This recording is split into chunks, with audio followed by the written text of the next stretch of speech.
안녕하세요. 친절한 제스입니다. 한눈에 보는 비증시 시작해 보도록 하겠습니다. 먼저 지난 금요일 3대 지수는 강보합 마감했는데요. 지난 한 주 핵심 키워드는 금리 인하 기대감, 그리고 지난 금요일 대표 금융주를 필두로 본격적인 실적 발표가 시작됐습니다. 먼저 금리 인하 기대감은 파월 연준 의장의 의회 증언에서부터 출발하게 됐는데요. 비둘기파적인 발언으로 인해서 9월 금리 인하 기대감이 한층 커진 상태라 할 수 있겠습니다. 파월 연준 의장은 물가 목표 2% 달성 전이라도 상황에 따라 통화정책 완화가 가능하다라는 말을 던지면서 금리 인하 기대감을 키웠는데요. 또 한 가지는 CPI가 예상치를 하회하면서 금리 인하 기대감이 증폭됐는데요. 수치를 보시면 예상치와 이전치보다 모두 낮아지는 수치를 보였고요. 주거비 상승폭 둔화가 고무적이라는 평가입니다. 지난주 금요일 본격적인 2분기 어닝 시즌이 시작됐는데요.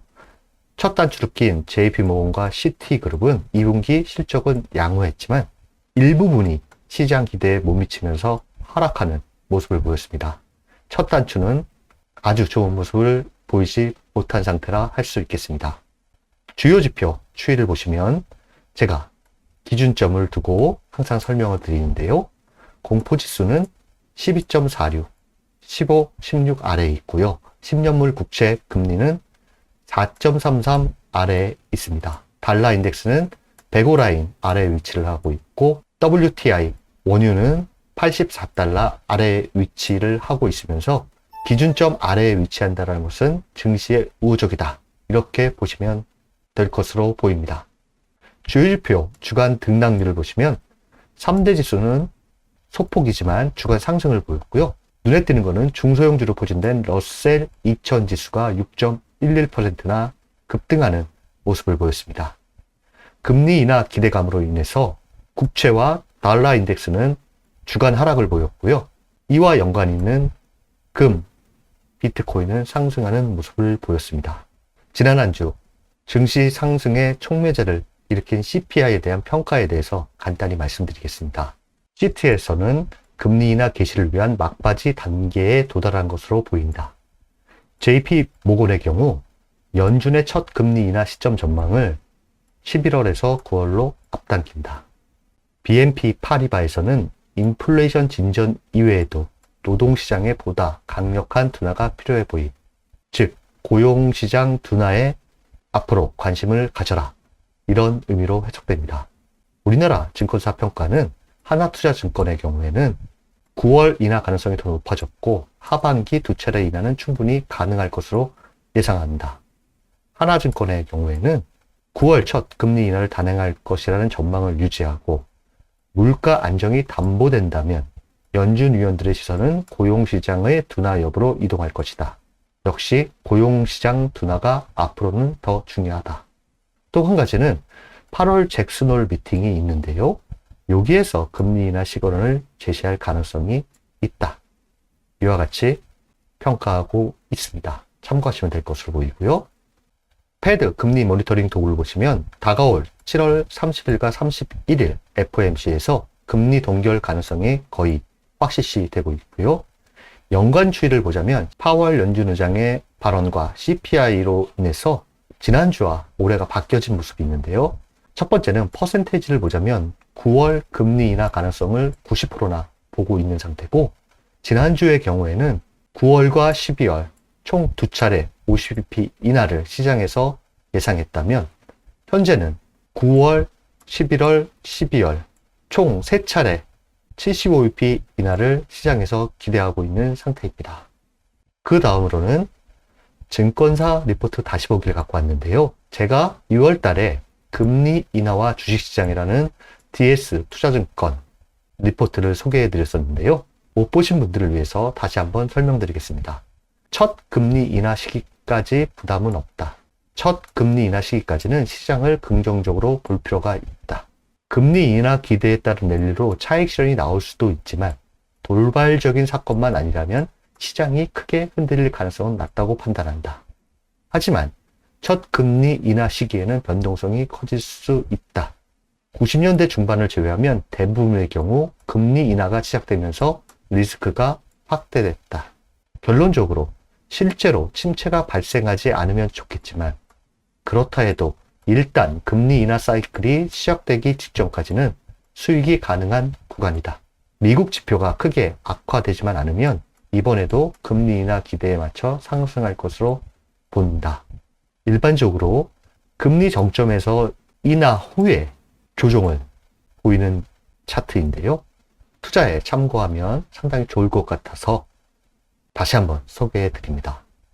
그 다음은 S&P 업종 ETF 주간 등락률을 보시면 통신 서비스 업종을 제외하고 전 업종이 상승하는 모습을 보였는데요.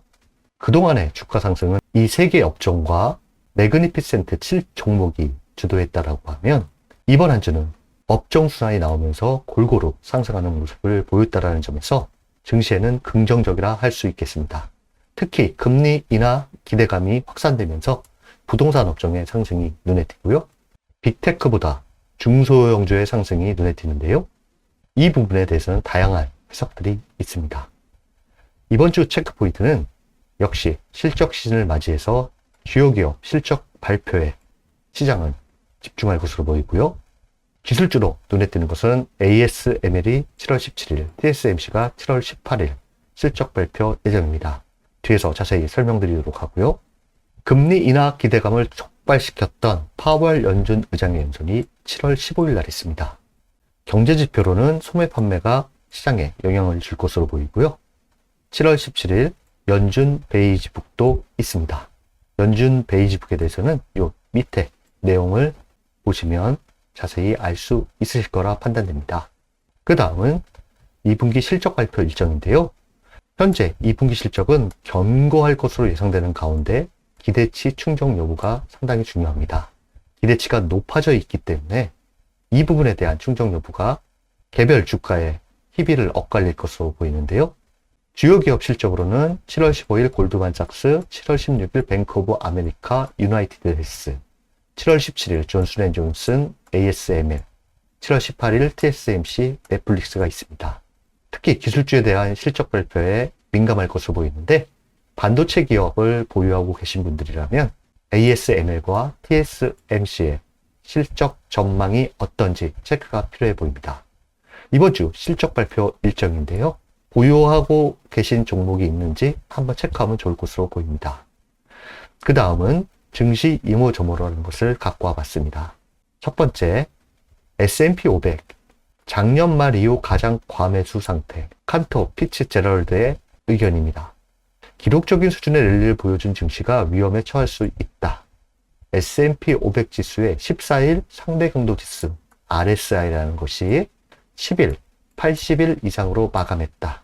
지난 40년 동안 S&P 500 지수의 RSI가 80일 이상으로 마감한 경우가 단 12번밖에 없었는데 이럴 경우에는 역사적으로 시장 지수의 하락을 야기했다.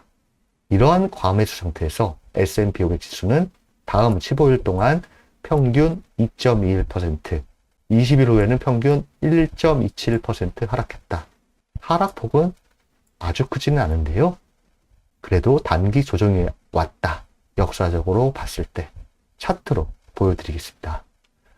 지난 12월 RSI가 82.18을 기록했을 때 그동안의 강한 상승에서 견고한 조정의 양상이 나왔다는 것을 볼 수가 있는데요. 지난 10일 RSI가 81.67을 기록하는 모습을 보였습니다. 역사적인 모습과 비슷하게 나올지 귀추가 주목됩니다. 그 다음 증시 이모저모는요. 증시 추세 극적인 변화, 역사적으로 이상한 날이다. 7월 10일 CPI 발표 날 상당히 이상한 모습을 증시에서 보였는데요. 그동안 주가 상승을 이끌었던 매그니피센트 7이 일제히 하락한 가운데 중소형주 중심의 러셀 2000 지수는 3.7% 상승했다. 러셀 2000 지수가 3% 이상 오른 사이 S&P 500 지수가 하락한 것은 1979년 이후 처음인 일이다. 여기에 대한 논란이 좀 많은데요. 순환매가 이루어지고 있어 건강하다는 이야기와 중소형주의 상승은 일시적이다 라는 말이 엇갈리고 있습니다. CNBC 인터뷰를 보면 오늘은 중요한 날, 투자자들이 매그니피센트 7 종목에서 시장의 나머지 부분으로 이동하기 시작한 날이다. 그동안 좋은 성과를 거둔 주도주들은 여전히 오를 수 있다. 그렇지만 중소형주는 더 많이 치솟을 것으로 보인다. 야드니 리서치의 창립자의 경우에는 앞으로 시가총액이 큰 빅테크보다 중소형주가 더 많이 오를 것으로 보고 있는 것 같습니다. 러셀 2000 지수 ETF 차트를 보시면 주요 저항선을 갭상승으로 돌파하면서 아주 강한 모습을 보이고 있는데요. 그동안 대형주에 비해서 별 움직임을 보이지 못했던 중소형주가 금리 인하라는 확신 속에 초강세를 보이고 있다는 점, 이것이 지속될지, 이로 인해 올해 상승을 이끌었던 빅테크에 대한 차익 매물이 나올지 향후 기추가 주목됩니다. 그 다음은 차트로 보는 미증시, 시장에서 주목하는 것들입니다. 첫 번째, 10년물 국채 수익률은 4.5%에 주목을 하고 있는데요. 4.5, 4.33, 4%에서 현재 증시에는 우호적인 4%와 4.33%에 위치하고 있습니다. 4.5%를 넘지 않는 한 증시에는 나쁘지 않다. 이렇게 보시면 될 것으로 판단됩니다. 그 다음은 달러 인덱스입니다. 달러 인덱스도 105 라인을 주목하고 있는데 105 라인을 확실히 깨고 내려오면서 현재 여기에 박스권 모습이 진행될 것으로 예상됩니다. 현재 원달러 환율은 1375원입니다. 그 다음은 유가입니다. 유가는 73달러와 82달러의 이 박스권이냐 아니면 84달러 돌파냐 이렇게 보시면 되는데요. 84달러의 돌파는 90달러까지 기술적으로 상승할 수 있기 때문에 인플레이션 관점에서는 그닥 좋은 모습은 아니고요. 80달러 아래로 내려와서 하향 안정화가 된다라고 하면 인플레이션 관련해서는 좀 더 긍정적이라 할 수 있겠습니다. 그 다음은 금입니다. 금은 금리 인하 기대감 속에 현재 박스 3단부까지 올라온 상태입니다. 전형적인 박스권 대응 전력이 좋아 보이는데요. 돌파 후 안착 시 추가적인 상승 여력이 크다라고 보시면 되고요. 돌파 실패 시 다시 박스권이다 라고 보시면 될 것으로 보입니다. 그 다음은 비트코인입니다. 비트코인은 이 상승에 대한 피보나치를 보자면 38.2 구간인 55,000달러 선에 정확히 지지를 받고 현재 되돌림 중입니다. 비트코인은 이 박스 하단부인 6만 달러의 돌파 및 안착이 첫 번째 중요하다고 할 수 있겠고요. 주간 차트를 보면 2차 상승 구간이 아닌 저점에서의 피보나치를 보면 51,500달러 수준이 38.2% 구간이다. 이 부분의 지지는 중요하다. 이렇게 보시면 될 것으로 판단됩니다. 그 다음은 대표지수 차트입니다. 대표지수 차트는 제가 항상 말씀드리지만 3대 지수 모두 20일 이평선 기준으로 판단하시면 됩니다. 20일 이평선에 이탈이 없는 한 견고한 상승세는 지속된다. 20일 이평선이 확실히 깨지면 단기 깊은 조정이 온다. 이렇게 단순하게 보시는 것이 현재로서는 좋아 보입니다. S&P 500 지수 일간 차트를 크게 보시면 이와 같습니다. 이 상승 추세선 그리고 20일 이평선을 깨지 않는 한 견고한 모습이다 라고 보시면 될 것으로 보이고요. 그 다음은 빅스 지수입니다. 빅스는 15, 16, 20 주목하고 있는데요. 이 하락 추세선 라인이 15 그리고 200일 이평선 그리고 16입니다. 이 구간을 차례대로 뚫고 올라가지 않는 한 변동성이 크지 않고 견고한 모습을 보일 것이다. 16 이상으로 올라가면 단기적으로 깊은 조정이 올 수 있다. 이렇게 보시면 될 것으로 판단됩니다. 그 다음 나스닥 지수인데요. 나스닥 지수도 역시 21 이평선 기준으로 보시면 될 것으로 보이고요. 차트를 크게 보면 다음과 같습니다.